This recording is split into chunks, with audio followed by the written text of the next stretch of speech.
Hi everyone, my name is Hannah. This is Pepper and Pine. Welcome to this series where I help you understand Waldorf-inspired homeschooling. Today we're going to talk about the main lesson. A main lesson accompanies a main lesson block, and a main lesson block is a time period about 3 to 6 weeks where you're setting a particular subject area on a daily basis before you rotate the block to a new subject area. During that time, you're going to just focus on that one particular subject area, but don't worry, there are other opportunities to get your other subjects in throughout the day in the form of daily work or opening activities. But the main lesson is going to occupy the main lesson learning time for your student, and it's going to focus on one subject area.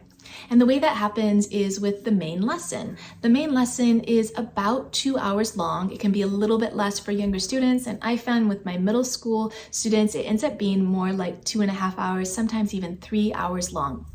But the main lesson isn't just doing your lesson work for the main lesson. It actually includes your opening activities, your review work, your main lesson book work, and your new learning.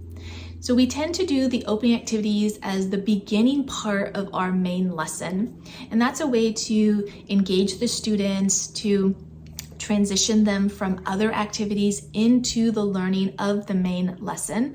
And the opening activities maybe can be 10 minutes, 20 minutes, but 30 minutes or more, and now we're pushing into territory that it becomes the learning of the day, and we usually lose the children's attention by that point. So I wouldn't recommend doing an opening activity that lasts more than 30 minutes. Now, the opening activity time period could include many different learning activities, from doing musical instrument review, doing poetry, doing a card game, doing some mental math. So there are many things that you can do in your opening activity. It's not just the one activity itself. Hence, it can take 20 or 30 minutes, but we want to make sure that those activities can be ones that aren't too draining for the student, and hopefully ones that invite the student into the space of learning for the main lesson. Next up is either your review work or your main lesson book work.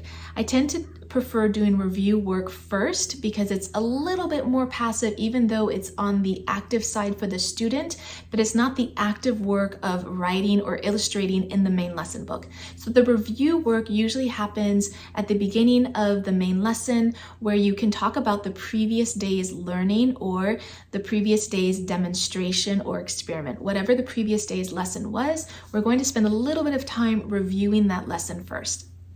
Then comes the majority of the time, that is the main lesson work time, which includes narration, written work, illustrations, or any other work that needs to be done for the lesson. But this is lesson work that's from the previous day's new learning or from 2 days prior the new learning. So your review is usually from the previous day, and then your lesson book work can be from work from 2 days prior. So we're starting to see a 3-day cycle emerge here, where the one main lesson actually includes work that's from that particular day, from the day before, and from 2 days prior. So the main lesson work is actually the bulk of the time. It is the most active work for the student to do, where they're recalling the work that they did. They're going to write it in a written form as a narration. It could also be copy work. It could also be dictation. And they're also probably going to do an illustration. Now, illustrations don't need to accompany every single main lesson, but they are so helpful to have an artistic representation of the lesson. So it's not an art lesson, it's an artistic representation of the lesson. So it might be an illustration of a person if you're doing a biography, or it could be the illustration of a demonstration that you previously did.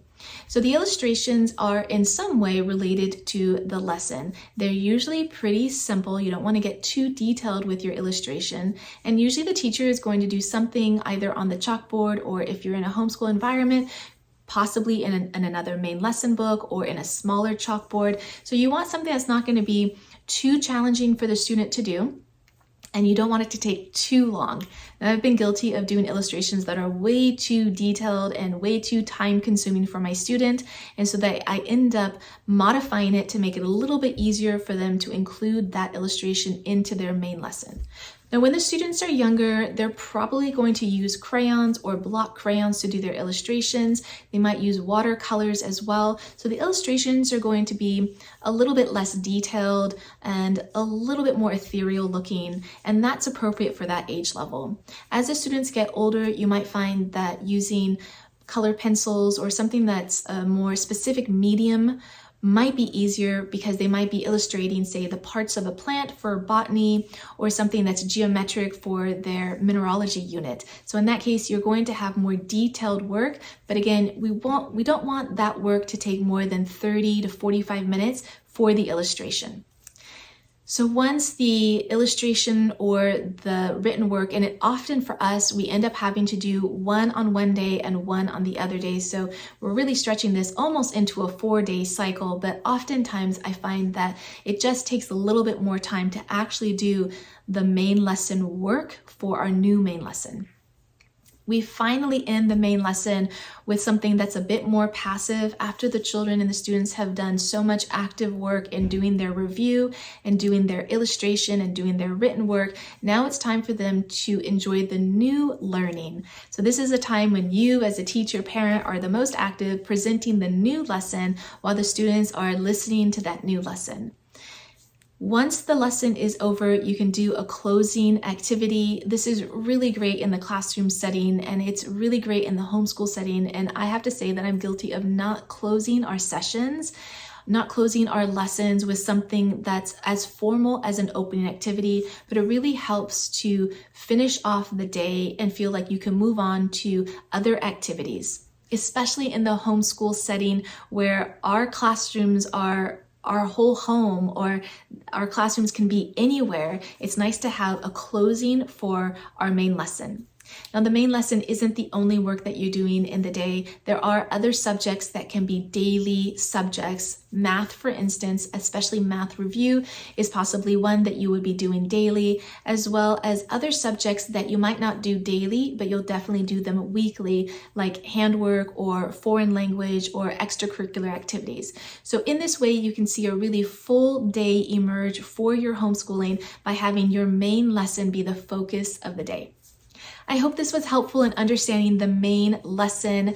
Don't forget to check out the blog post that accompanies this video where you can find more information about Waldorf-inspired homeschooling. You can find the link to that blog post in the description box below. And if you'd like to see how we're doing our main lesson on a daily basis, you can find me on Instagram and now on TikTok at Pepper and Pine.